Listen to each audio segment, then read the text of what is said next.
Bonjour, nous allons maintenant étudier le chapitre 9. Nous avons vu jusqu'à présent, dans les chapitres précédents, qu'il avait été mentionné dans le Tanya 70 fois le mot nefesh, l'âme, alors que le mot gouf, concernant le corps, n'avait été mentionné qu'une dizaine de fois. Nous allons voir dans ce chapitre, chapitre 9, qu'il va être mentionné plus de 5 fois. Et là, nous allons expliquer maintenant concrètement, faisons une petite préface à notre étude, que l'âme, en fait, animale, se situant dans le corps, la question se pose dans quel membre particulier se trouve se trouve effectivement la, la demeure de cette âme. Et aussi, nous allons essayer de comprendre quel va être maintenant le rôle de cette âme animale, quelle va être sa façon d'agir dans le corps afin de conquérir ce corps que l'on appelle la petite ville, en fait, hein. Donc, ce conquérant qu'est l'âme animale veut que la ville tout entière soit sous sa domination et fasse selon ses désirs. Et le combat s'engagera bien sûr avec l'âme divine qui, elle aussi, va vouloir aussi combattre et dominer cette ville pour que toute la ville va suivre effectivement sa façon donc de faire et de voir les choses selon le domaine de l'Akdusha. Donc, dans les chapitres précédents, Rabbi Shneur Zalman avait analysé la structure de l'âme divine, comme on l'a dit, ses 10 forces qui relèvent de la sainteté et ses 3 vêtements, ainsi que l'âme animale, ses 10 forces et ses 3 vêtements qui procèdent de la klipa, donc klipat noga, dans lequel se trouve du bien. Une petite partie de bien, puisque klipat noga veut dire avec une petite lueur. Une klipa, donc comme une peau, mais qui laisse transparaître une certaine lueur. Dans le présent chapitre, il va donc décrire maintenant le conflit qui oppose donc les deux âmes. Perektet. Ine makom mishkan nefesh abahamit, shemiklipat noga, bechol ish Israël ou balev. Or, le lieu de résidence de l'âme animale dérivée de la klipat noga dans chaque juif, c'est-à-dire le lieu où l'âme animale nefesh abahamit réside et se manifeste principalement, eh bien, sa place est dans le cœur. Car comme il a été expliqué dans les chapitres précédents, l'âme animale est essentiellement émotionnelle et le siège des émotions se trouve bien évidemment dans le cœur. Et dans ce cœur, comme vous le savez, composé de 2 parties, côté gauche, côté droit, ventricule gauche, ventricule droit, eh bien, il se trouve, lui, le Nefesh Abahamit, Bechalal Smoli, se trouve plus précisément, donc lui, l'âme animale, dans le ventricule de gauche. Sheu Maledam, qui est empli de sang, car c'est le cœur qui donne au sang cette vitalité. Urtiv, il est écrit, qui Adam ou Anefesh, car le sang, il est écrit, eh bien, le sang est l'âme. L'âme animale réside donc effectivement dans le ventricule gauche, empli de sang. Et donc, c'est une des raisons aussi pour laquelle il nous est interdit de consommer de la viande avec le sang ou de boire du sang tout simplement. Et d'ailleurs, même aussi de vérifier les œufs pour vérifier s'il n'y a pas de sang, car le sang, la consommation du sang, c'est consommer l'âme. Et ça, cela nous a été interdit. Nous ne pouvons consommer que, effectivement, la partie matérielle des créatures. Mais la reine, des créatures cachères, bien évidemment. Mais la reine, kol ha'ta'avot v'itpaharut v'kahas udomehen en belev. Et c'est pourquoi, étant donné que l'âme animale réside dans le cœur, eh bien, tous les désirs, la vantardise, la colère et les autres émotions similaires, eh bien, se situent dans le cœur. Umealev en mitpashtot bechol hagouf, et donc du cœur, par la circulation sanguine, eh bien, elle va se propager, donc, bien évidemment, dans tout le corps. Vegam ole la moar, et ensuite, bien évidemment, elle va aussi monter, donc, cette influence, par l'intermédiaire du sang, eh bien, elle va monter aussi dans le cerveau, dans la tête. Pourquoi faire? Ben, pour y penser les Hachev, les Harer Bahem, ou les Trakem Bahem, pour y penser, y méditer, s'ingénier en ce qui les concerne, pour obtenir satisfaction. C'est-à-dire, en 2 mots, l'âme animale va donc demander conseil au cerveau pour pouvoir voir effectivement de quelle manière, quelle est la meilleure façon de faire pour obtenir la satisfaction de tous ses désirs. Que Moshe Adam מקורו בלב, ומהלב מתפשט לכל האיברים, וגם עולה למוהר שבראש, tout comme le sang qui lui-même prend sa source dans le cœur, circule du cœur vers tous les membres et s'élève aussi vers le cerveau dans la tête, de même le nefesh, l'âme animale, présente dans le sang, demeure dans le cœur et se propage par la circulation sanguine à travers tous les membres du corps, pardon, ainsi que le cerveau de l'âme animale, c'est-à-dire ce sont ce qu'on appelle le sechel, les facultés intellectuelles. Au lieu donc de gouverner le cœur, le cerveau qui normalement est fait pour gouverner le cœur, eh bien il devient pour elle à ce moment-là, puisque c'est l'âme animale qui a pris le pas, qui est celle qui dit, qui commande quoi faire, eh bien, elle va se servir du cerveau non pas pour la gouverner, ni pour la diriger, elle est pour lui, il est pour elle, ni plus ni moins, un instrument pour lui donner des conseils de la meilleure façon, quelle serait la meilleure façon pour réaliser l'ensemble de ses passions.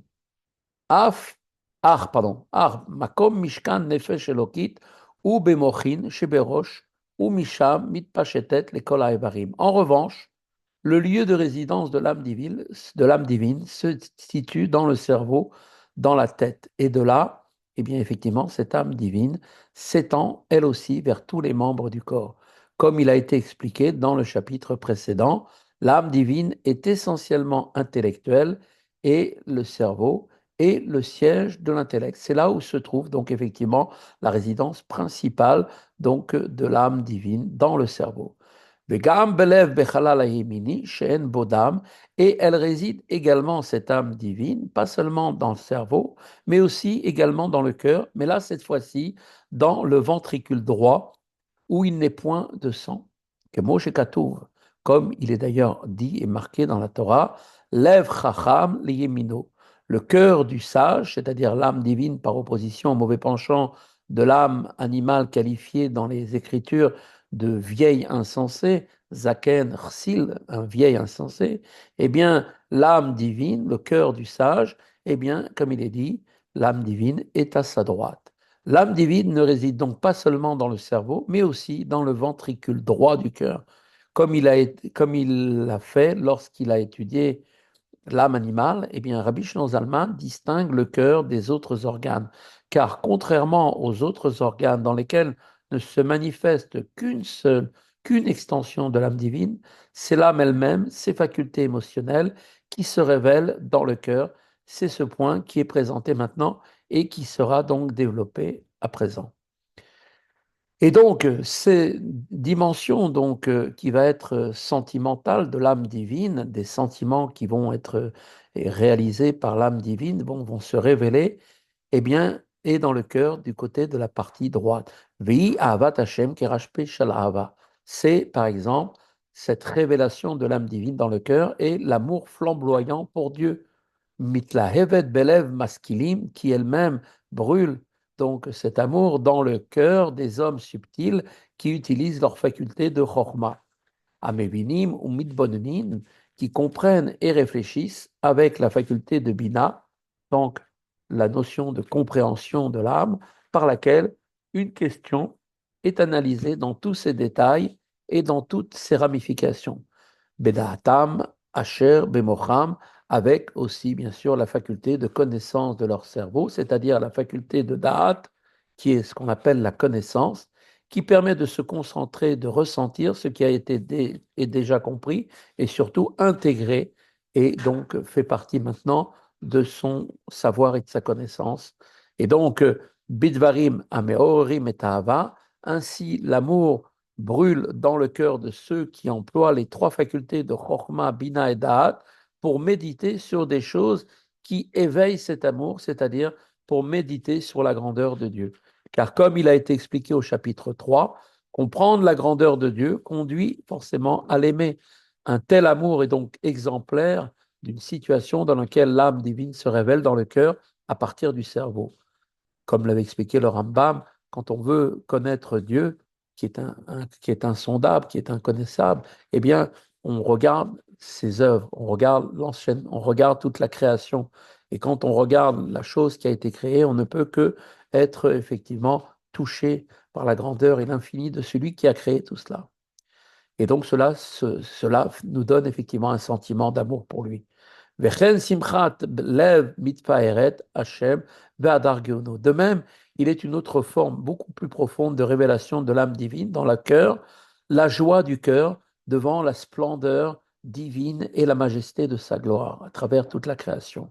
Kasher eine achacham, asher berosho bemoach chochmato vinato, joie qui elle-même est éveillée quand les yeux du sage, c'est-à-dire l'âme divine, qui sont dans sa tête, c'est-à-dire dans son cerveau, qui renferme ses facultés de Chochma et Bina. Mistaklim beyakra de malka betiferet dulato, quand ses yeux de l'esprit vont donc contempler la gloire du roi et la beauté de sa grandeur insondable et infinie et illimitée,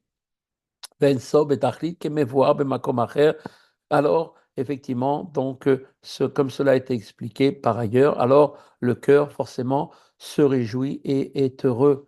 Contempler avec les yeux de l'esprit la grandeur de Dieu ne signifie pas simplement comprendre cette grandeur, mais également la percevoir avec la même conscience que celle d'une vision physique. Une telle perception éveille dans le cœur un sentiment de joie qui est lui aussi une manifestation de l'âme divine située dans le cerveau. C'est-à-dire qu'à force de réfléchir, à force de se concentrer à travers donc tous les exemples, non seulement de ce qui est devant nos yeux, c'est-à-dire la contemplation de toute la création de l'univers tout entier et de la grandeur, de l'infini qu'il représente et forcément de celui qui l'a fait, c'est-à-dire Dieu, et à travers la connaissance de la Torah, eh bien, cela va réveiller un amour, un sentiment de joie et une manifestation de l'âme divine qui elle-même est située dans le cerveau. וכן שאר מידות קדושות שבלב, en mechabad shebemochim. De même, les autres émotions saintes du cœur, telles que la crainte de Dieu, eh bien, elles aussi, ces sentiments proviennent des facultés de Chabad, la sagesse, la compréhension et la connaissance de l'intellect. C'est-à-dire donc Chabad, Chochma, Bina, Da'at. Rabbi Shneur Zalman a donc établi maintenant que les deux âmes ont chacune un lieu de résidence et un mode de fonctionnement qui leur est propre, pour qu'il n'en soit pas tiré la conclusion erronée que chaque âme fonctionnerait indépendamment sans interférer sur l'autre. Maintenant, Rabbi Shneur Zalman va poursuivre et nous dire effectivement que en fait, ils sont tous les deux au même moment, en même temps, ils ont la capacité de pouvoir agir et ce n'est pas chacun son tour, ce qui supposerait qu'il y en a un qui est là pendant que l'autre n'est pas là. Arinective, car il est écrit. Cependant, il est marqué L'Hum Yametz, une nation prévaudra sur l'autre. Ce verset fait référence en fait à Yaakov et Esav, qui, comme on le sait, dans un sens spirituel, Yaakov et Esav symbolisent l'un l'âme divine et Esav l'âme animale qui luttent continuellement l'une contre l'autre. Qui a Gouf Nikra Irktana, car le corps est appelé une petite cité, Kemo Sheshnem Lachim Nilchamim al Ir Achat, comme à l'image de deux rois qui font la guerre pour une cité, chacun, comme il est dit, Kol echad rotse lechavosh ou limloch alea, chacun d'eux, de ces deux rois, souhaite conquérir et gouverner, même contre le gré de sa population, et finalement, il désire régner sur elle avec son consentement. Dainu, c'est-à-dire la nig yoshvea kirtsono, vesheyu sarism, les mashmahuto, bechol asher yigzor alehem, c'est-à-dire que le roi désire que ses habitants agissent selon sa volonté et qu'ils lui obéissent dans tout ce qu'il décrète à leur égard. Car shete nefashot elokid vechiyunit abahamit shmeklipat nilchamot zo imzo alaguf kol vechol evarav. Ainsi donc, effectivement, l'image donnée de deux rois qui combattent pour une même ville, eh bien, il en est de même pour les deux âmes, l'âme divine et l'âme vitale, issues elles-mêmes de la clipa, et qui est pour cette raison l'antithèse même de l'âme divine, eh bien ces deux âmes combattent l'une contre l'autre pour le corps, pour faire en sorte que, pour que le corps et tous ses membres, c'est-à-dire le corps étant comparé à la cité et les membres à ses habitants, chez Aelokit, Chapsa Veretzona, שתהי לבדה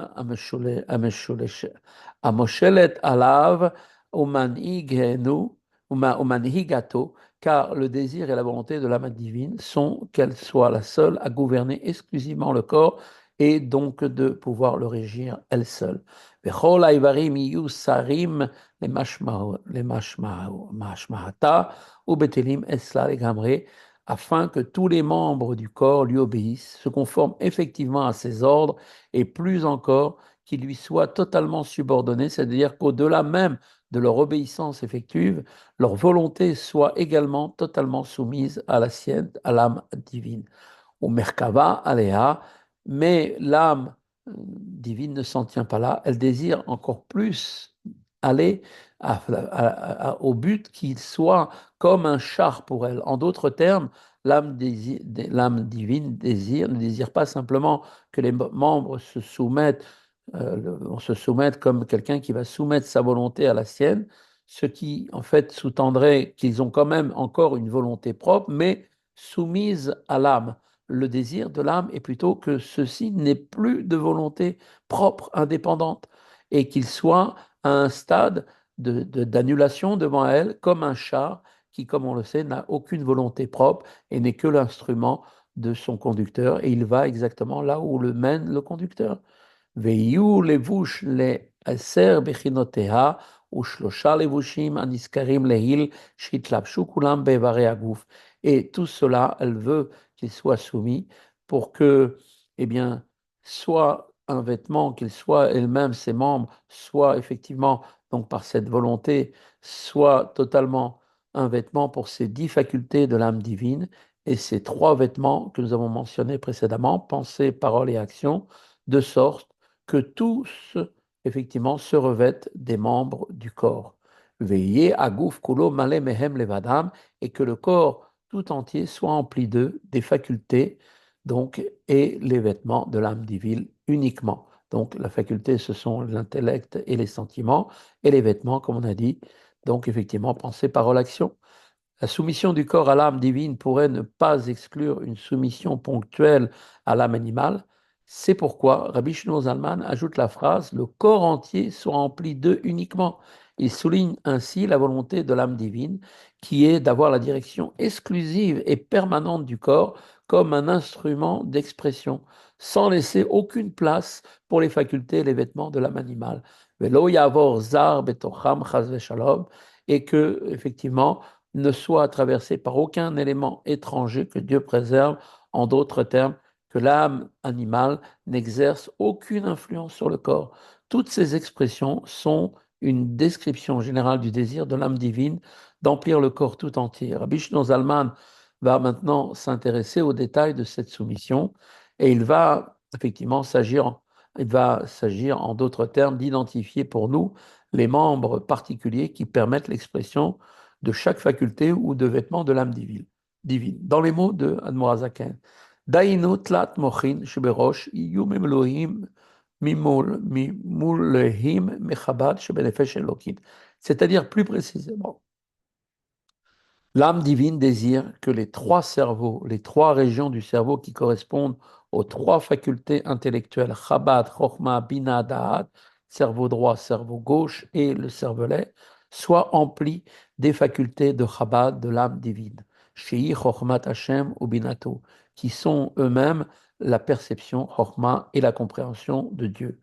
להתבונן בגדולתו אשר עד אין חקר ואין סוף, et en méditant sur sa grandeur impénétrable et infinie, להוליד מהם על ידי הדעת היראה במוחו ופחד השם בליבו, et que soit engendré à partir d'elle de Chokhmah et Bina comme un père et une mère par l'intervention de la faculté de Da'at, c'est-à-dire que Da'at est le transmetteur, c'est lui qui va intégrer dans la conscience réelle que la connaissance, et donc que cela va s'immerger, donc Da'at va s'immerger dans la pensée sur la grandeur de Dieu avec la profondeur propre à Da'at pour dépasser le stade de la compréhension uniquement et ressentir véritablement l'idée comprise de manière intégrée et acquise, qui va donc sortir de là un sentiment de crainte de Dieu dans son cerveau et la peur de Dieu en son cœur.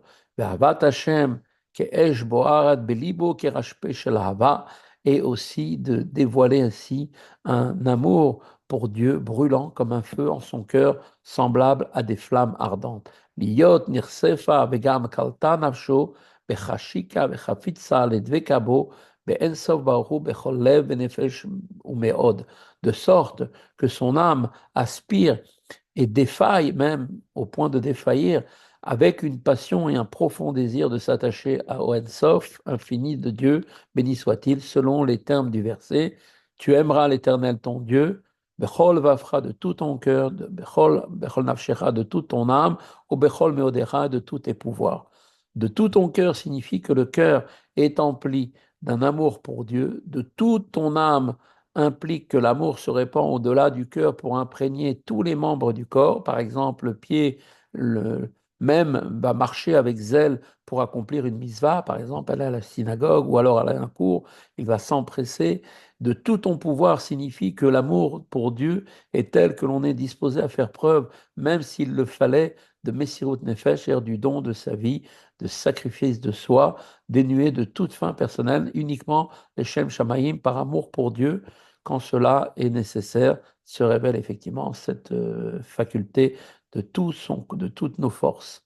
Mehumka deliba, shebechalal haimini, et cet amour s'éveillera des profondeurs du cœur, du côté droit, qui est, comme nous l'avons appris, le siège des facultés émotionnelles de l'âme divine. Donc, effectivement, à cet endroit-là, commencent à jaillir ces sentiments pour Dieu. Chez Yetocho Ratsuf Ava Male ou Dagush, que l'intérieur du cœur sera, si on peut dire, pavé d'amour, mais outre l'amour, ne sera pas simplement à la surface du cœur. Le cœur lui-même sera également plein de cet amour qui l'emplira dans sa totalité. Et il sera donc, si on peut dire, de surcroît débordant, c'est-à-dire que l'amour qui est du côté droit atteindra également par débordement également la partie gauche du cœur et les facultés émotionnelles de l'âme animale qui y résident.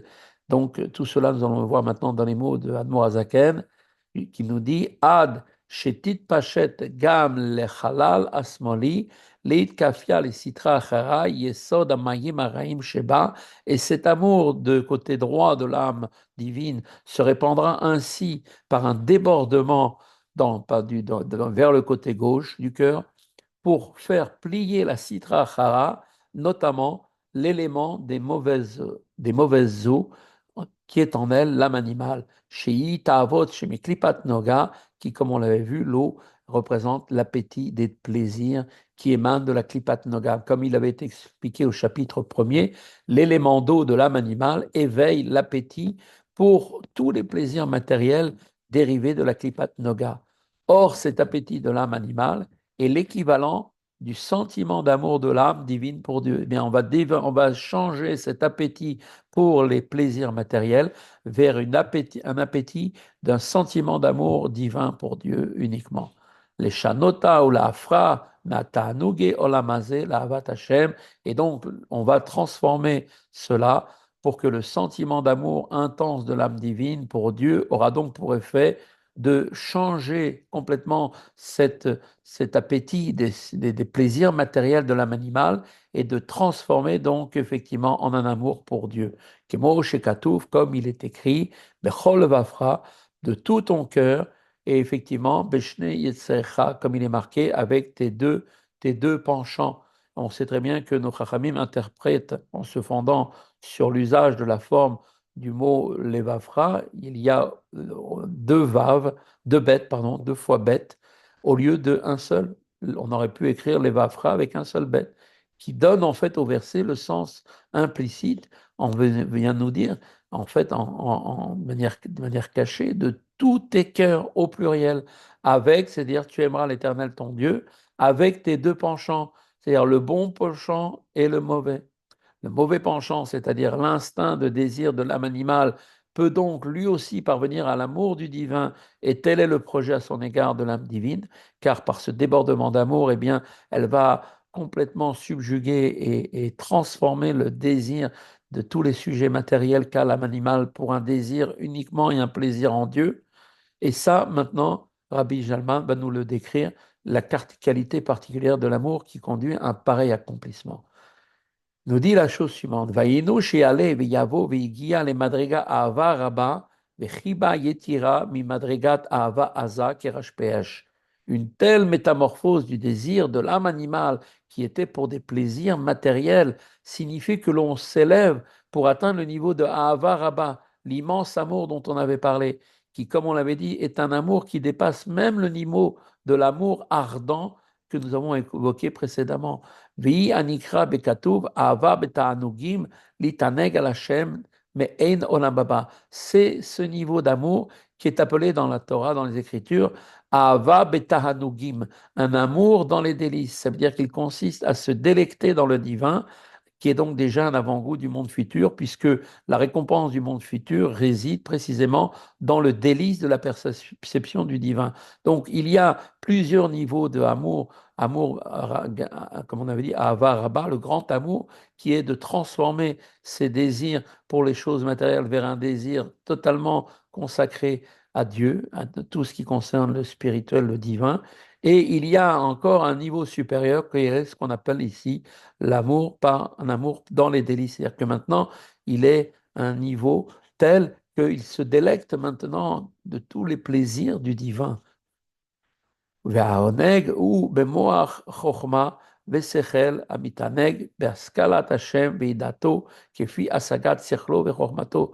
Ce délice-là, eh bien, est ressenti dans le cerveau qui lui-même renferme Chokhmah, la sagesse et l'intellect, et qui se délecte de la compréhension et la connaissance de Dieu selon la capacité de son intellect et de sa sagesse. Plus fine sera bien sûr sa perception du divin, plus grand en sera bien sûr son délice. D'où l'intérêt de, d'augmenter, de faire grandir, de nourrir son âme divine par l'étude de la Torah et par l'accomplissement des mitzvot, ce qui permet d'élargir encore plus et de raffiner encore plus sa perception de Dieu. והוא בחינת המים וזרע, אור זרוע שבקדושת נפש אלוקית, ce délice est l'aspect d'eau, là encore de plaisir, et de graines, c'est-à-dire la lumière semée dans la sainteté de l'âme divine qui ne va que grandir et qui va pousser et devenir importante en lui. המהפכת לטוב את בחינת המים שבנפש הבעמית, שמהם באו תאוות תענוגי עולם הזה מתחילה, et qui donc se délice, et l'aspect qui est donc l'aspect d'eau et de graines, c'est-à-dire la lumière semée dans la sainteté, eh bien, va donc avoir pour effet de transformer en bien l'élément d'eau qui se trouve dans l'âme d'un animal, d'où provenait auparavant l'appétit pour les plaisirs de ce monde. En d'autres termes, l'élément d'eau de l'âme animale qui se traduisait auparavant par un désir constant et unique dirigé pour les plaisirs matériels, eh bien, maintenant a été transformé par l'amour de Dieu, l'amour du divin, de l'âme divine, et il s'exprime maintenant en un amour pour Dieu.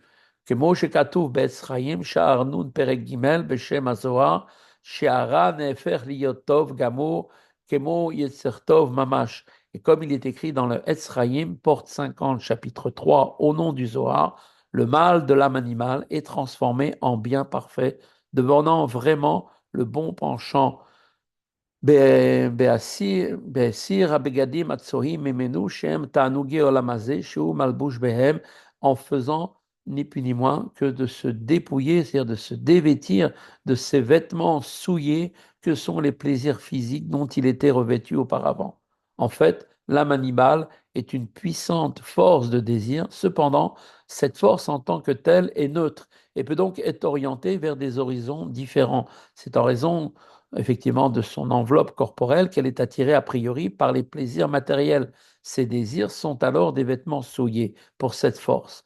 En la détournant maintenant, donc cette âme animale, des désirs matériels et des plaisirs matériels pour lui faire goûter les plaisirs spirituels, l'âme divine va maintenant dépouiller l'âme animale des vêtements souillés qui sont totalement impropres, dont il vient d'être question, pour pouvoir maintenant la revêtir de beaux vêtements, des vêtements de la Gdusha. La forme de désir peut alors porter à ce moment-là sur des plaisirs qui relèvent du divin et de la sainteté, car tel est le désir en vérité de l'âme divine, d'engendrer par l'intermédiaire de ses facultés intellectuelles une crainte et un amour pour Dieu qui sera capable de changer le mal de l'âme animale en bien. Et comme cela est dit, grandes sont les récoltes qui sont faites par la force du taureau. Le taureau, c'est l'âme animale, cette force brutale, massive, puissante qui, par le fait qu'on va la canaliser, on va la diriger dans le chemin de la Torah et des mitzvot, eh bien, va permettre de pouvoir, donc, comme un champ, donc, labourer ce champ très profondément et mettre ses graines, et effectivement, va permettre d'engendrer de là de très grandes récoltes qui vont être effectivement le résultat de tous ces efforts de transformation de cette âme animale qui est donc bestiale et brutale en un désir et des plaisirs non plus pour la matière, mais pour le divin. Bekar shar kol amidot shebelev, shen anfe yira ve'ava, iyu lachem lebado. De même, l'âme divine désire que toutes les autres émotions du cœur, qui sont des dérivés de la crainte et de l'amour, soient uniquement orientées vers Dieu. Jusqu'à présent, l'Admor Azaken a décrit la volonté de l'âme divine de dominer l'esprit et le cœur. Il va maintenant élargir son analyse aux autres régions du cœur. וכל כוח הדיבור שבפה והמחשבה שבמוח יהיו ממולאים מן לבושי המחשבה והדיבור של נפש אלוקית לבדה. De même, nous dit l'Admorazaken, que toute la faculté de la parole dans la bouche ainsi que la pensée dans le cerveau soit exclusivement emplie des vêtements de la pensée et de la parole de l'âme divine. She'en marshavat Hashem vetorato, qui sont la pensée relative à Dieu et à sa Torah, l'yosh sichato kolayom, et que ceci, donc les vêtements de pensée de l'âme divine dont il parlera tout au long de la journée. Donc sa bouche, l'opasik poumé migirsa, sa bouche ne cessera jamais d'étudier. Ceci est le vêtement de la parole de l'âme divine. Vekoach maasei maaseh shebeyadav ushar ramach evarav Iyu bemaase amizot levad, shehu levush ashlishi shel nefesh elokit, et que la faculté d'action dans ses mains et ses 248 membres soit employée dans l'observance des mitzvot, ceci étant le troisième vêtement de l'âme divine, c'est-à-dire qu'il n'utilisera sa faculté d'action que pour l'observance des mitzvot. En résumé, l'âme divine désire être seule présente non seulement dans l'esprit et le cœur, mais encore dans le corps tout entier. Ach nefesh abahamit shmiklipat retsona la faire mamash, mais l'âme animale, elle, dérivant de la klipa, eh bien, elle veut exactement le contraire, c'est-à-dire que le corps soit empli de ses facultés à elle et de ses vêtements de pensée, parole, action. Les tovat adam shitgaber alea vinatsecha kemashal azona shebe zohar kadosh. Pourtant, au fond d'elle, l'âme animale désire cela pour le bien de l'homme, afin qu'il prenne le dessus et qu'il va le vaincre par son libre arbitre et va faire intervenir toutes ses forces pour arriver à combattre et à gagner, et qu'il va sortir victorieux, comme dans la parabole de la courtisane relatée dans le Saint Zohar. Le Zohar donne la parabole suivante, raconte une histoire. Un roi désira mettre à l'épreuve la force morale de son fils unique, et il avait à son service une femme à la fois très belle et intelligente. Ayant expliqué ce qu'il désirait, quel était son dessein, il lui ordonna à cette femme d'accomplir tous les efforts possibles pour séduire le prince et le faire tomber, le faire chuter. Afin que l'épreuve soit valide, la supposée courtisane devait user de tout son charme et de tous ses artifices. La moindre négligence n'aurait-elle pas été effectivement synonyme de désobéissance par rapport à ce grand roi? Et cependant, dans le même temps où elle mettait en œuvre tout pour séduire le prince, en son fort intérieur, elle pensait en elle-même, elle désirait vraiment du plus profond d'elle-même que le fils du roi ne succombe pas à ses avances. Ainsi, suivant les termes de cette belle histoire, cette métaphore, la Clipa, elle aussi, comme cette courtisane, en dépit des stratagèmes qu'elle met en œuvre, désire au plus profond d'elle-même ardemment être vaincue parce que elle connaît la vérité. Comme on dit, elle est un ange. C'est la raison pour laquelle dans la prière, chaque matin, nous disons qu'on explique juste avant le Kriyat Shema comment les anges sont en haut dans le ciel, qu'ils disent 3 fois Kadosh, et ainsi de suite, pour rappeler à notre âme animale qu'elle aussi est un ange et qu'au plus profond d'elle-même, elle veut elle aussi servir Dieu. Voilà, c'est ici que se conclut notre étude du chapitre 9. À bientôt pour la suite.